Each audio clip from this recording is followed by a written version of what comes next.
Coming up on this special edition of ABC24, we are just 2 days away from the start of the federal trial for the former MPD officers indicted in the death of Tyre Nichol. We are breaking down where the case stands as we head into it. Plus, we're continuing to learn more about the horrific massacre at a Georgia high school this week, why the shooter's father has also been charged. And we are also just days away from the first presidential debate right here on ABC between Vice President Kamala Harris and former President Donald Trump. How the race looks right now. ABC 24 News starts right now.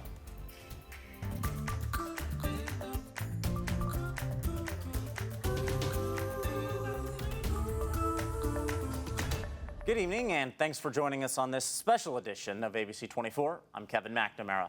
Today, a Tiger Mart gas station on Jackson Avenue is temporarily closing after the Shelby County General Sessions Court deemed it a public nuisance. Take a look at your screen now. This is the location of the store at 1192 Jackson Avenue. MPD says detectives have been investigating the Tiger Mart since May of this year due to the high number of police dispatches within the last 2 years. MPD says that in that 2-year time span, they have received over 700 calls and made 100 reports with 19 arrests at the store. Those reports include theft, criminal trespass, credit card fraud, assault, carjacking, drug violations, and even murder. Today is the second anniversary of the devastating 2022 shooting spree that killed 3 people here in the Mid-South. Right now, Ezekiel Kelly faces nearly 30 charges, including first-degree murder, reckless endangerment, and conspiring to commit terroristic acts. Kelly is due in court this month on September 30th. It all started on September 7th, exactly 2 years ago. Kelly is accused of killing Dwayne Tunstall at 1 a.m. And 9 hours later, chaos erupted when Kelly started live streaming around 4:30 p.m., shutting down much of Memphis.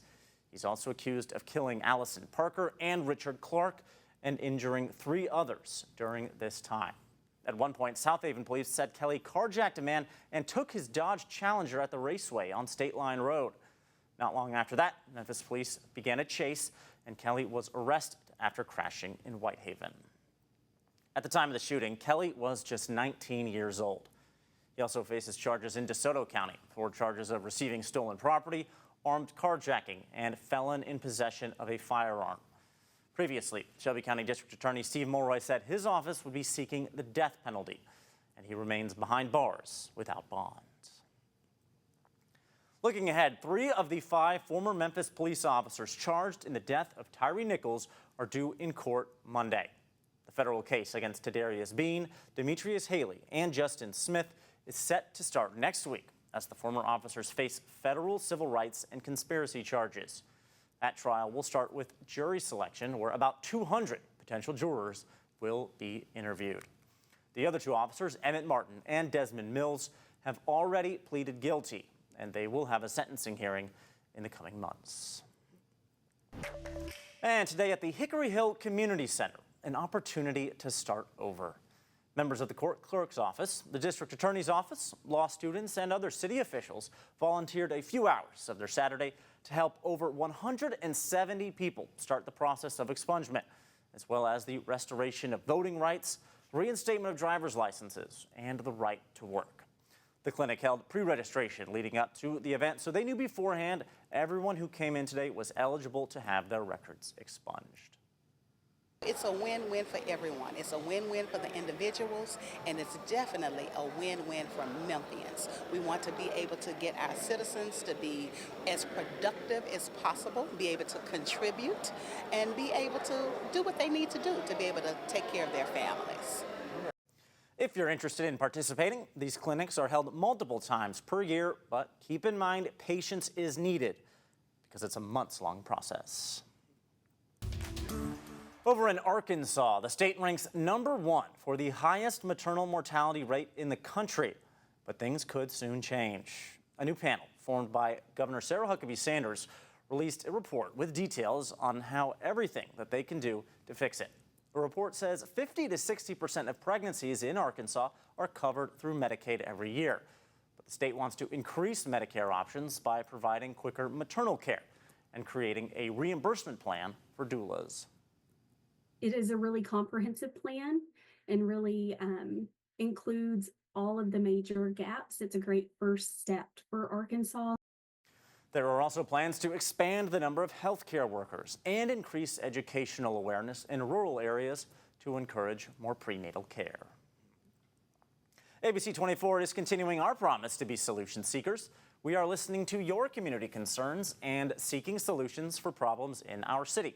So tell us, who do you want to hold accountable? We are coming to you directly, visiting a different neighborhood every time, and this month's focus is Uptown. Let's Talk 24 is happening Thursday, September 12th at Bridges USA from 5:30 p.m. until 7:30. It's located at 477 North 5th Street.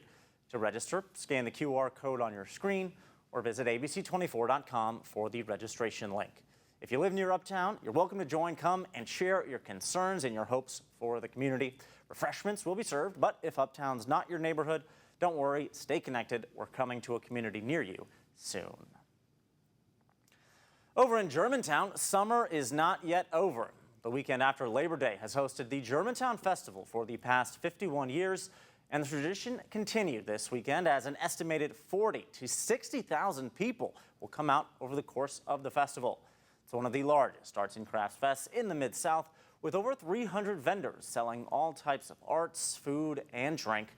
Of course, there's also tons of rides for kids, and entry to the festival is always free. This to me is very rewarding. When I first started doing this almost 30 years ago, it was a very small event, very, very small event. But it was popular, and it's grown and it's grown and it's grown. And now, I mean, we're as they've told me on some of the magazines, the premier event for the Mid-South area for arts and crafts fairs. If you want to go, there's still plenty of time. That festival will continue all day today and tomorrow. The first presidential debate between Vice President Kamala Harris and former President Donald Trump is just 3 days away, and it's set to air right here on ABC Tuesday night. Both candidates are making their final preparations as some new endorsements have come in, including one prominent Republican who plans to cross party lines come November. Here's ABC's Mary Alice Parks with the details. Vice President Kamala Harris in Pittsburgh, Pennsylvania, where she'll be hunkered down with her staff this weekend as she prepares for her first debate against Donald Trump.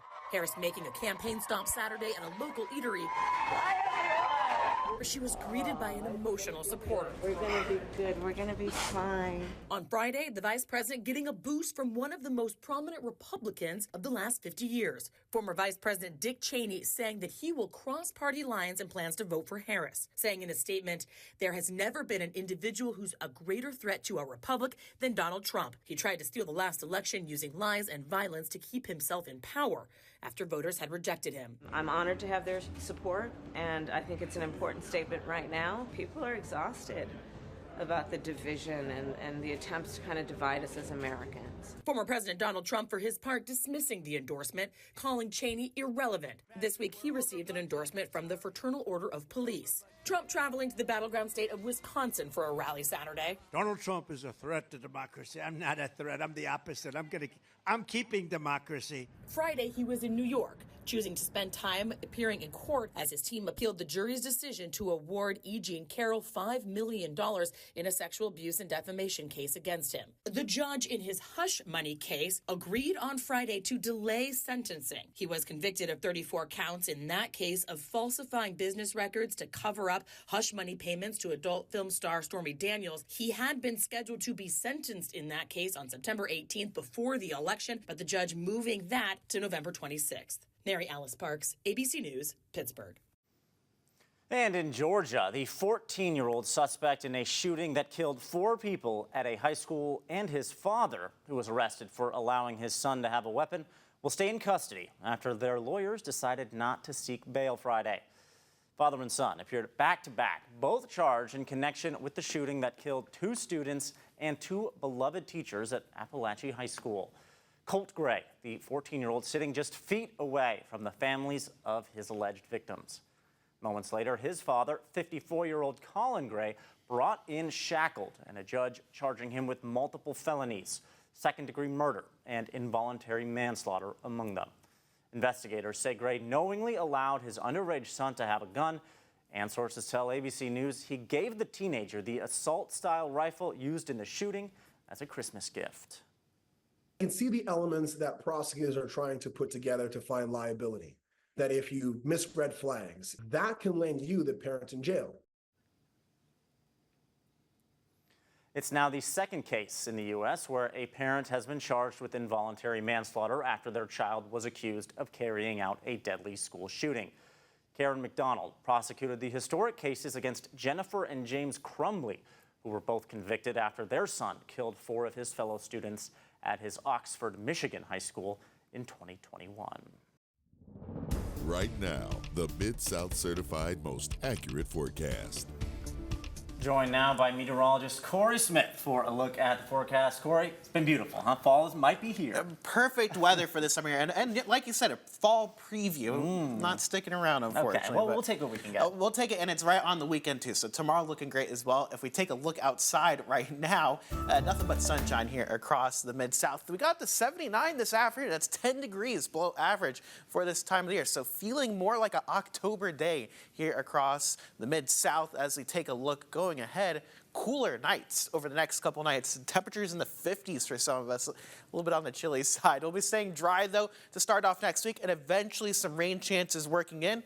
We're going to be keeping an eye on the tropics as well. We'll talk about that, but temperatures currently across the Mid-South. 77 in Forest City, 78 in Memphis, 79 in Oxford, 78 in Holly Springs, and 77 in Dyersburg. Tomorrow morning, a little bit on the cooler side here, 56 degrees at 7 a.m. You might need a light coat if you are heading out, 59 by 8 a.m., and we're at 64 by 9 o'clock. Hour by hour, not too much to show here on the forecast model. It's really about those temperatures, which will be a little bit on the chilly side to start off the day, but we are warming into the upper 70s as you get into the afternoon.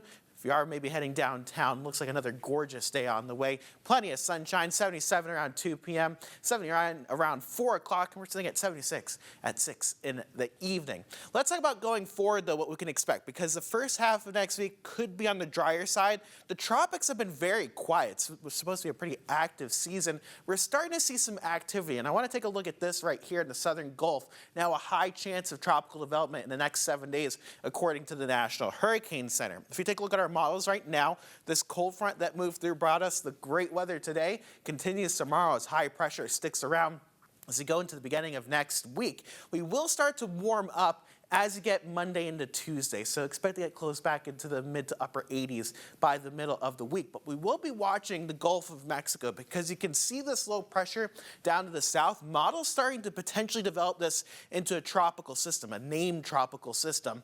And as you get into the middle of the week, moving up into the north could bring us some rain, and depending on how strong this system is, it's going to determine if we have to keep an eye out for any severe weather risk with this. But it does look like right now the chance of maybe some rain at the end of the week. So take in that gorgeous weather tomorrow. 79 degrees, sunny for your Sunday. We're up to 85, a little bit warmer on your Monday.